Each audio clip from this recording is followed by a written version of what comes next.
நாயகம் ஸல்லல்லாஹு அலைஹி வஸல்லம் அவருடைய கையால தண்ணி கிடைக்குதா, ஏன் கை இல்லாட்டியும் சரி அதுதான் எனக்கு வேணும். முதலாவது சத்தம் போட்டாங்க. எப்ப நான் உங்களுக்கு தண்ணி புகட்டுவேன் சொன்னார்களோ அப்போது அடுத்த கை வெட்டப்பட்டு களத்து கூட வெட்டப்பட்ட போது அந்த சஹாபியுடைய வாயிலிருந்து ஒரு சத்தம் வெளியாகலை என்று வரலாற்று ஆசிரியர்கள் எழுதுகிறார்கள். கண்ணியத்துக்குரிய அல்லாஹ்வின் நல்லடியார்களே, நான் மேற்சொன்னது போன்று உண்மையான முஃமின்கள் யார் என்பதை அல்லாஹ் பிரகடனப்படுத்துவதற்காக ஏற்படுத்திய யுத்தம் பத்ர். ஒவ்வொரு மூமின்களும் அறியுங்கள் என்று அல்லாஹ் காட்டி தந்தது. நாயகம் ஸல்லல்லாஹு அலைஹி வஸல்லம் ஒரு கட்டத்துல பத்ர்ல தன்னுடைய சஹாபாக்களை அமைதிப்படுத்துவதற்கு அல்லாஹ்விடத்துல துஆ கேட்டார்கள். விழுந்து விழுந்து அழுது துஆ கேட்டதை பார்த்து சஹாபாக்களுக்கு கவலை வந்துட்டு, யா ரசூலல்லாஹ், உங்களை அல்லாஹ் கைவிட மாட்டான் என்று எல்லா சஹாபாக்களும் சொன்னாங்க. ஸல்லல்லாஹு அலைஹி வஸல்லம் அவங்களுக்கு உணர்த்த ஆரம்பித்தார்கள். நான் பயந்து நான் அழுந்து விடுவேனோ என்று பயந்து விழுந்து அல்ல, மாறாக அல்லாஹ்விடத்துல ஒரு நெருக்கமான நிலை அவரிடத்துல பணிவதுதான், அதை உணர்த்துவதற்காக வேண்டிதான் என்பதை உணர்த்து முகமாக சொன்னாங்க. என்னுடைய சஹாபாக்களே, நீங்க பயப்படாதீங்க, நாளைக்கு ஹாதா மஸ்ரஉ ஃபுலான், இந்த இடத்துல அபூ ஜஹல் கொல்லப்பட்டிருப்பான். கொல்லப்படல, நாளைக்கு நடக்க போறது இன்றைக்கு சொல்றாங்க ஸல்லல்லாஹு அலைஹி வஸல்லம் அவர்கள். ஹாதா மஸ்ரஉ ஃபுலான், புகாரியில வரக்கூடிய ஹதீஸ்.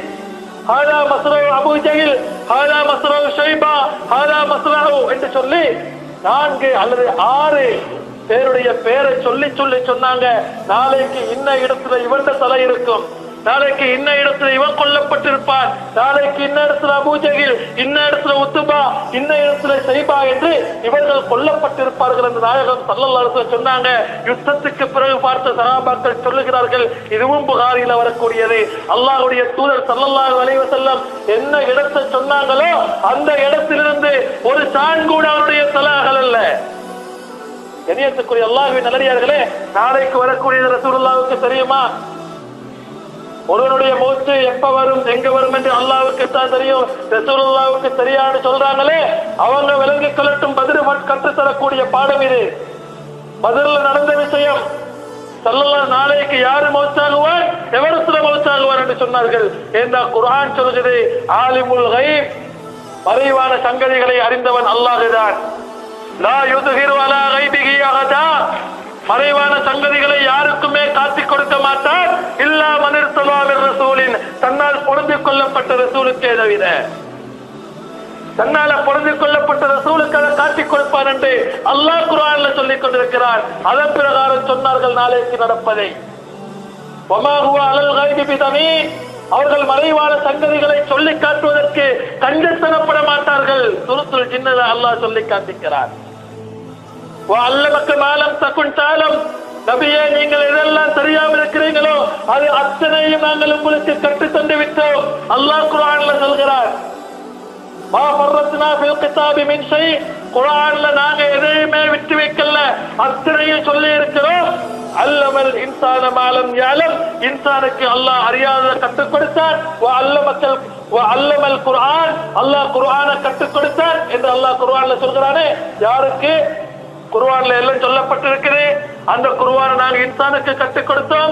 அந்த இன்சான் முஹம்மது ஸல்லல்லாஹு அலைஹி வஸல்லம் அவர்கள் தான். அல்லாஹ்வால் பொருந்திக் கொள்ளப்பட்ட ரசூலை தவிர வேறு யாருக்கும் மறைவான சங்கதியை அல்லாஹ் காட்டிக் கொடுக்க மாட்டான் என்று குர்ஆன் சொல்கிறது. அந்த ரசூல் முஹம்மது முஸ்தபா ஸல்லல்லாஹு அலைஹி வஸல்லம் தான். அந்த அடிப்படையில பத்ர்ல சொன்னாங்க சஹாபாக்களே, நாளைக்கு இவனுடைய தலை இவரத்துல, இவனுடைய தலை இவரத்துல என்று காஃபிர்களுடைய பேருடைய பட்டியலை ஸல்லல்லாஹு அலைஹி வஸல்லம் சொன்னார்கள். கண்ணியத்துக்குரிய அல்லாஹ்வின் நல்லடியார்களே, அல்லாஹ்வுடைய தூதர் மறைவான சங்கதிகளை அறிவார்கள் என்பதற்கு பத்ர் சொல்லக்கூடிய மாபெரும் ஒரு ஆதாரம்.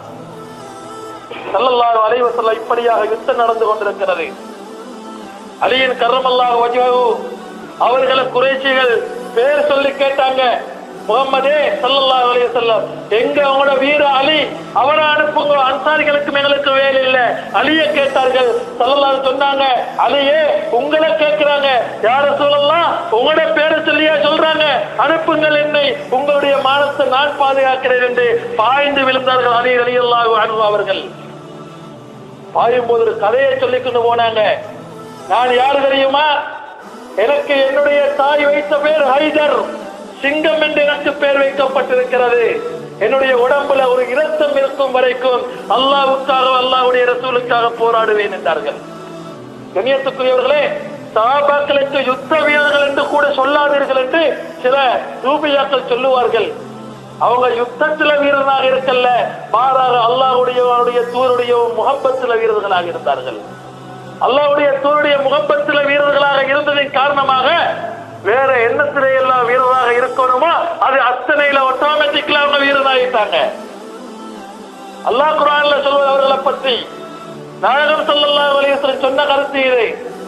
நாங்க அவங்க யுத்த வீரர் என்று மட்டும் சொன்னா அது அவங்களுக்கு குறையை ஏற்படுத்துவது போன்று, யுத்தத்துல வீரனாகுவது என்பது சொற்பமான விஷயம். அல்லாஹ்வுக்கும் அவருடைய தூதருக்கும் உண்மையான அன்புல வீரனானார்கள் என்பதை நிரூபித்து காட்டினார்கள் பதிரில. அபூஜையில கொண்டது யாரு தெரியுமா? பதிரில அபூஜையில கொண்டது வெறுமனே சின்ன பாலகன் 2 பேரு. ஸல்லல்லாஹு யுத்தத்துக்கு அழைக்கும் போது யுத்த தர்மத்துல சிறுவர்களை கொல்லப்படாது, சிறுவர்களை யுத்தத்துக்கு எடுக்கப்படாது. இது இஸ்லாமிய யுத்த தர்மத்துல இருக்குது.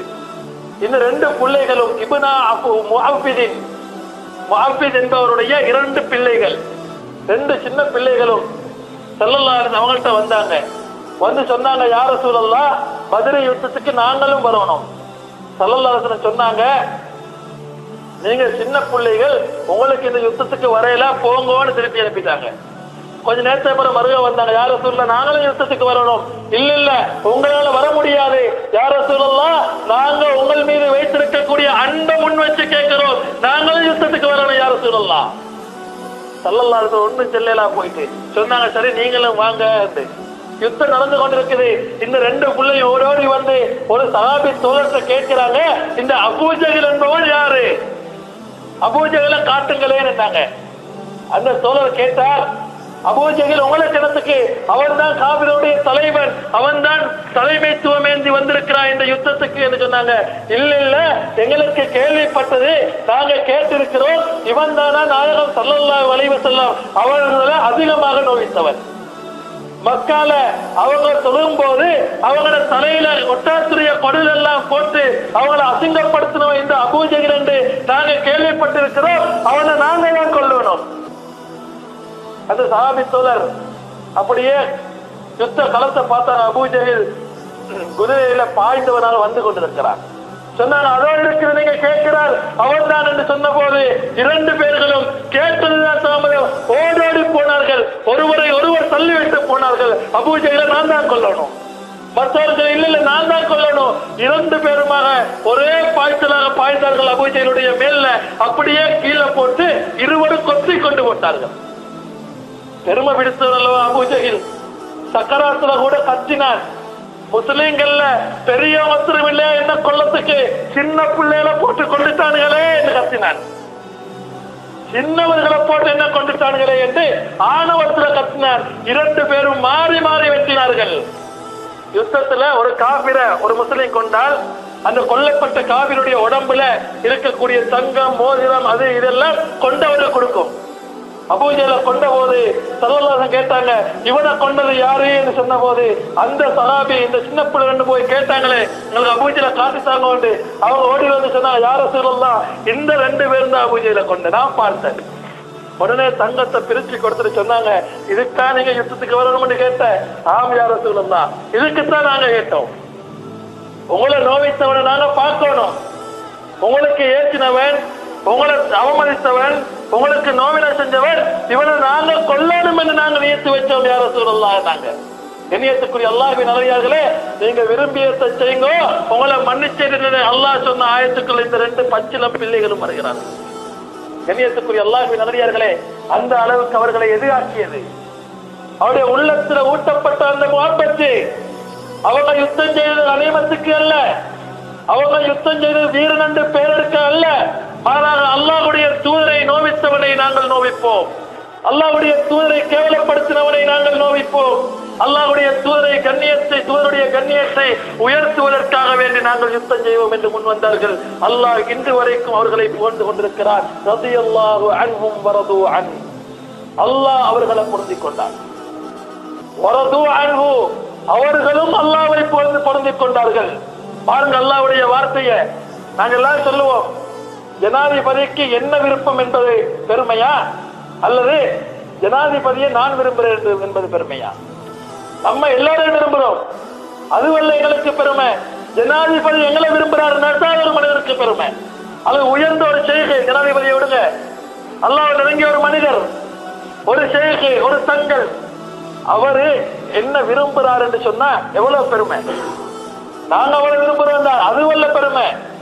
நம்ம செய்யறதல்ல பெருமை, எங்களுக்கு வேறொருவரால் செய்யப்படும், அதுதான் பெருமை. அல்லாஹ் குர்ஆன்ல எப்படி சொல்றார்? அவங்க அல்லாஹ்வை பொருந்தி வந்தாங்க, அதனால அல்லாஹ்வை பொருந்தி கொண்டான்னு சொல்லல. அல்லாஹ் ரலியல்லாஹு அன்ஹு அல்லாஹ் அவங்கள பொருந்தி கொண்டார். அல்லாஹ்வை பொறுத்து அவங்களோட பொருத்தத்தை முந்திட்டு அல்லாஹ் அவங்களோட பொருத்தத்தை தேடி போயிட்டார். தேடி போயிட்டாருண்டா அல்லாஹ் போற வாரன்னு விளைவிக்கொள்ள வேணும். ஒரு பேச்சுக்கு சொல்றேன், அல்லாஹ் சுப்ஹானஹு வ தஆலா மனிதனுடைய பண்பை விட்டு தூய்மையானவன். அல்லாஹ் சொல்கிறார், அவங்களை அல்லாஹ் பொருந்தி கொண்டார். வரது அன்ஹு, அவர்களும் அல்லாஹ்வை பொருந்தி கொண்டார்கள். கண்ணியத்துக்குரிய அல்லாஹ்வின் நல்லடியார்களே, இதுதான் அந்த சஹாபாக்கள்.